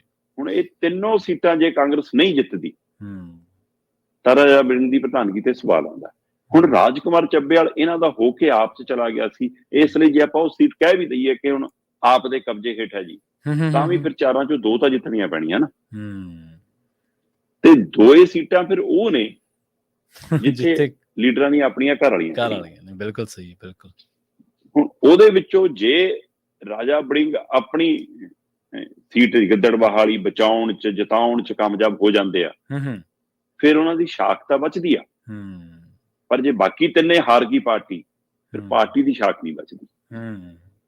ਦੂਜੇ ਪਾਸੇ ਜੇ ਸੁਖਜਿੰਦਰ ਰੰਧਾਵਾ ਵਾਲੀ ਸੀਟ ਤੇ ਕਾਂਗਰਸ ਜੇਤੂ ਪੋਜੀਸ਼ਨ ਚ ਆਉਂਦੀ ਆ, ਤਾਂ ਉਹਦਾ ਸਿਹਰਾ ਰਾਜਾ ਵੜਿੰਗ ਨੂੰ ਨਹੀਂ ਮਿਲਣਾ, ਉਹਦਾ ਸਿਹਰਾ ਸੁਖਜਿੰਦਰ ਰੰਧਾਵੇ ਨੇ ਆਪਣੇ ਸਿਰ ਤੇ ਬੰਨਣਾ ਕਿ ਤਾਂ ਮੈਂ ਜਿੱਤੀ ਆ।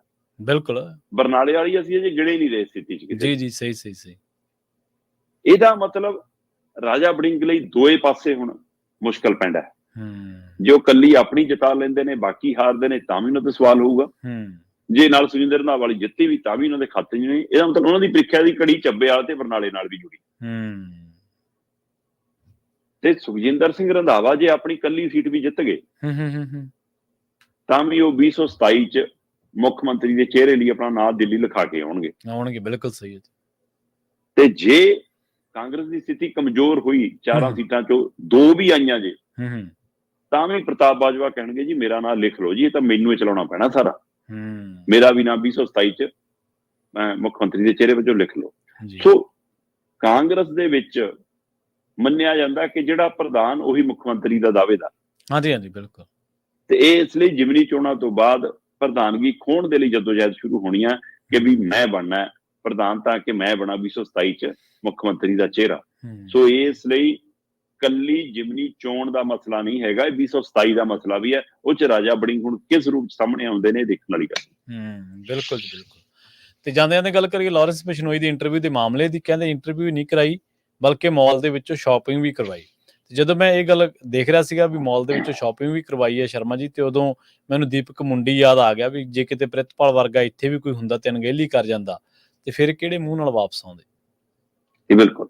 ਦੇਖੋ, ਜਦੋਂ ਲਾਰੈਂਸ ਬਿਸ਼ਨੋਈ ਦੀਆਂ ਇੰਟਰਵਿਊਜ਼ ਬਾਹਰ ਆਈਆਂ, ਸੋਸ਼ਲ ਮੀਡੀਆ ਤੇ ਪ੍ਰਚਲਿਤ ਹੋਈਆਂ ਉਹ ਇੰਟਰਵਿਊਜ਼, ਉਸ ਸਮੇਂ ਇਹ ਸਵਾਲ ਆਇਆ ਕਿ ਵੀ ਇਹ ਕਿੱਥੇ ਹੋਈਆਂ। ਤੇ ਪੰਜਾਬ ਸਰਕਾਰ ਦੇ DGP ਸਾਹਿਬ ਬਿਲਕੁਲ ਸ਼ਰੇਆਮ ਮੁਕਰੇ ਕਿ ਕਿਤੇ ਸਾਡੇ ਕਿਸੇ ਜੇਲ੍ਹ ਚ, ਕਿਸੇ ਥਾਣੇ ਚ ਨਹੀਂ ਹੋਈਆਂ, ਤਾਂ ਬਾਹਰ ਹੋਈਆਂ।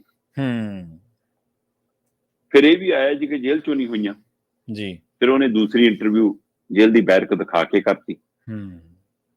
ਤੇ ਹੁਣ ਜਦੋਂ ਉਹਦੀ ਜਾਂਚ ਪੜਤਾਲ ਹੋਈ, ਸਾਲ ਬੀਤਦਿਆਂ ਜਾ ਕੇ ਗੱਲ ਸਪਸ਼ਟ ਹੋਈ ਕਿ ਬਿਲਕੁਲ ਜੀ ਪੰਜਾਬ ਦੇ ਖਰੜ ਥਾਣੇ ਦੇ ਵਿੱਚ ਉਹਦੀ ਇੰਟਰਵਿਊ ਹੋਈ। ਹਾਂਜੀ। ਤੇ ਦੂਸਰੀ ਜੈਪੁਰ ਸੈਂਟਰਲ ਜੇਲ੍ਹ ਦੇ ਵਿੱਚ ਰਾਜਸਥਾਨ ਚ ਹੋਈ। ਸੋ ਇਹ ਸਪਸ਼ਟ ਹੋਣ ਤੋਂ ਬਾਅਦ ਇਨਕੁਆਇਰੀ ਬੈਠੀ, ਸਿੱਟ ਬੈਠੀ, ਜਾਂਚ ਹੋਈ, ਤੇ ਉਹਦੇ ਵਿੱਚ ਸਾਹਮਣੇ ਆ ਗਿਆ ਵੀ ਕਿ 2 DSPਆਂ ਦੀ ਭੂਮਿਕਾ ਜੀ ਹੈ, 3 ਸਬ ਇੰਸਪੈਕਟਰਾਂ ਦੀ ਭੂਮਿਕਾ ਹੈ, 1 ASI ਹੈ, 1 ਹੈਡ ਕਾਂਸਟੇਬਲ। ਪਰ ਇਹ ਮਾਮਲਾ ਕੱਲਾ ਜਦੋਂ ਰਿਪੋਰਟ ਸਾਰੀ ਬਣ ਕੇ ਇਹਨਾਂ ਸਾਰੇ ਅਧਿਕਾਰੀਆਂ ਤੋਂ ਸਪਸ਼ਟੀਕਰਨ ਲਏ ਗਏ, ਉਹ ਸਪਸ਼ਟੀਕਰਨ ਤੇ ਤਸੱਲੀ ਨਹੀਂ ਪ੍ਰਗਟਾਈ ਗਈ, ਤੇ ਉਹ ਸਾਰਾ ਕੁਝ ਅਦਾਲਤ ਦੇ ਮੇਜ਼ ਤੇ ਪਹੁੰਚਿਆ, ਤੇ ਉਹਦੇ ਵਿੱਚੋਂ ਆਇਆ ਕਿ ਕੱਲੀ ਇੰਟਰਵਿਊ ਦਾ ਮਾਮਲਾ ਨਹੀਂ ਹੈ। ਲਾਰੈਂਸ ਬਿਸ਼ਨੋਈ ਜਾਂ ਅਜਿਹੇ ਗੈਂਗਸਟਰ ਪੁਲਿਸ ਦੀ ਮਦਦ ਨਾਲ ਆਪਣੇ ਗੈਂਗ ਵੀ ਅੰਦਰੋਂ ਚਲਾ ਲੈਂਦੇ ਨੇ। ਇਸ ਪਹਿਲੂ ਦੇ ਵਿੱਚ ਇਹ ਵੀ ਦਰਜ ਕੀਤਾ ਗਿਆ ਕਿ ਇਹਨਾਂ ਪੁਲਿਸ ਕਰਮਚਾਰੀਆਂ ਦੀ ਭੂਮਿਕਾ ਉਸ ਨੂੰ ਫੋਨ ਪ੍ਰੋਵਾਈਡ ਕਰਾਉਣ ਦੇ ਵਿੱਚ, ਆਪਣੇ ਫੋਨਾਂ ਤੋਂ ਉਹਦੀ ਗੱਲਬਾਤ ਬਾਹਰ ਕਰਾਉਣ ਦੇ ਵਿੱਚ, ਉਹ ਆਪਣੇ ਹੀ WhatsApp ਦੇ ਰਾਹੀਂ ਉਹਦੀ WhatsApp ਚੈਟ ਇੱਧਰ ਉੱਧਰ ਕਰਾਉਣ ਦੇ, ਇਹ ਸਾਰਾ ਰੋਲ ਵੀ ਇਹਨਾਂ ਦਾ ਲਿਆ। ਤੇ ਇਹ ਤੋਂ ਬਿਨਾਂ ਖਰੜ ਮੋਹਾਲੀ ਖੇਤਰ ਦੇ ਇੱਕ ਸ਼ਾਪਿੰਗ ਮਾਲ ਚ ਉਹਨੂੰ ਸ਼ਾਪਿੰਗ ਵੀ ਕਰਵਾਈ ਜੀ। ਔਰ ਖਾਕੀ ਦੀ ਤਾਕਤ ਕਿਹੋ ਜਿਹੀ ਆ, ਉਹਦਾ ਅੰਦਾਜ਼ਾ ਇਸ ਗੱਲ ਤੋਂ ਲੱਗ ਜਾਂਦਾ ਹੈ ਕਿ ਜਿਵੇਂ ਹੁਣ ਮਾਲੀ ਹੋਰਾਂ ਨੂੰ ਲਗਾਤਾਰ, ਕੱਲ ਵੀ ਉਹਨਾਂ ਦੀ ਪੇਸ਼ੀ ਸੀ, ਕੱਲ ਵੀ ਉਹਨਾਂ ਨੂੰ ਪੇਸ਼ ਨਹੀਂ ਕੀਤਾ, ਗਾਰਦ ਹੈ ਹੀ ਨਹੀਂ, ਪਰ ਉਹ ਮਾਮਲਾ ਹਾਈ ਕੋਰਟ ਦੇ ਵਿੱਚ ਪਾਇਆ ਹੋਇਆ ਸੀਗਾ ਕਿ ਇਹ ਗਲਤ FIR ਕਰਕੇ ਉਹਨੂੰ ਗ੍ਰਿਫਤਾਰ ਕੀਤਾ, FIR ਰੱਦ ਕੀਤੀ ਜਾਵੇ। ਤੇ ਮਾਨਯੋਗ ਪੰਜਾਬ ਹਰਿਆਣਾ ਹਾਈ ਕੋਰਟ ਨੇ ਕਿਹਾ ਵੀ ਇਸ ਮਸਲੇ ਦੀ ਸੁਣਵਾਈ ਚੱਲਦੀ ਰਹੂਗੀ, ਪਹਿਲਾਂ ਬੰਦੇ ਨੂੰ ਜ਼ਮਾਨਤ ਦਿਓ, ਜਦੋਂ ਕਿ ਜ਼ਮਾਨਤ ਮੰਗੀ ਨਹੀਂ ਸੀ। ਸੋ ਹਾਈ ਕੋਰਟ ਨੇ ਕੱਲ ਜ਼ਮਾਨਤ ਮਨਜ਼ੂਰ ਕਰ ਲਈ। ਪਰ ਇਹ ਖਾਕੀ ਦੀ ਤਾਕਤ ਆ ਨਾ ਕਿ ਅਸੀਂ ਕਿਹਨੂੰ ਪੇਸ਼ ਕਰਨਾ, ਕਿਹਨੂੰ ਨਹੀਂ ਕਰਨਾ, ਸਾਡੀ ਮਰਜ਼ੀ ਆ ਵੀ। ਤੇ ਖਾਕੀ ਕਿਹਦੇ ਇਸ਼ਾਰੇ ਤੇ ਕੰਮ ਕਰਦੀ ਆ। ਉਸੇ ਤਰ੍ਹਾਂ ਇੱਥੇ ਕੀ ਖਾਕੀ ਆਪ ਹੀ ਇੰਨੀ ਬਲਵਾਨ ਹੋ ਗਈ ਸੀ ਕਿ ਲਾਰੈਂਸ ਬਿਸ਼ਨੋਈ ਨੂੰ ਸਾਰੀਆਂ ਸਹੂਲਤਾਂ ਅੰਦਰ, ਇੰਟਰਨੈਟ ਵੀ, ਫੋਨ ਵੀ, ਲਾਈਟ ਵੀ, ਚੈਟ ਕਰਨ ਲਈ ਮੋਬਾਈਲ ਵੀ, ਗੱਲਬਾਤ ਕਰਨ ਲਈ ਵੀ, ਗੈਂਗ ਚਲਾਉਣ ਲਈ ਵੀ ਇਹ ਪ੍ਰੋਵਾਈਡ ਕਰਾ ਰਹੇ ਸੀ। ਤੇ ਇਹ ਤੋਂ ਅੱਗੇ ਫਿਰ ਉਹਨੂੰ ਜਾ ਕੇ ਮਾਲ 'ਚ ਸ਼ਾਪਿੰਗ, ਔਰ ਖਰੜ ਮਹਾਲੀ ਖੇਤਰ ਦੇ ਇੱਕ ਮਾਲ ਨੂੰ ਅੱਧੀ ਰਾਤ ਨੂੰ 2 ਵਜੇ ਖਿਲਾਇਆ। ਉਹ ਅੱਛਾ, ਰਾਤ ਨੂੰ 2 ਵਜੇ ਖਿਲਾ ਕੇ ਉਹਨੂੰ ਸ਼ਾਪਿੰਗ ਕਰਾਈ ਹੈ। ਸੋ ਇਹ ਹੁਣ ਸਾਰਾ ਕੁਝ ਹਾਈ ਕੋਰਟ ਦੇ ਮੇਜ਼ ਤੇ ਪਿਆ, ਉਸ ਰਿਪੋਰਟ ਦੇ ਹਵਾਲੇ ਨਾਲ ਇਹ ਪਹਿਲੂ ਹੈ। ਸੋ ਇਸ ਲਈ ਕੱਲੀ ਇੰਟਰਵਿਊ ਨਹੀਂ ਕਰਾਈ ਜਨਾਬ, ਨਾਲ ਕੱਪੜੇ ਲੀੜੇ ਵੀ ਖਰੀਦਵਾ ਕੇ ਦਿੱਤੇ ਨੇ, ਸ਼ਾਪਿੰਗ ਵੀ ਕਰਾਈ ਹੈ, ਮਾਲ ਵੀ ਘੁਮਾਇਆ। ਜੀ ਜੀ ਬਿਲਕੁਲ।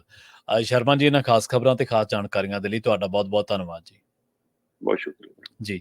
ਪ੍ਰੋਗਰਾਮ ਖਬਰ ਤੇ ਨਜ਼ਰ ਨੂੰ ਆਪਾਂ ਇੱਥੇ ਸਮਾਪਤ ਕਰਾਂਗੇ। ਤੁਹਾਡਾ ਸਾਰਿਆਂ ਦਾ ਵੀ ਬਹੁਤ ਧੰਨਵਾਦ। ਸਤਿ ਸ਼੍ਰੀ ਅਕਾਲ। ਜੁੜੇ ਰਹੋ ਪੰਜਾਬੀ ਰੇਡੀਓ USA ਦੇ ਨਾਲ।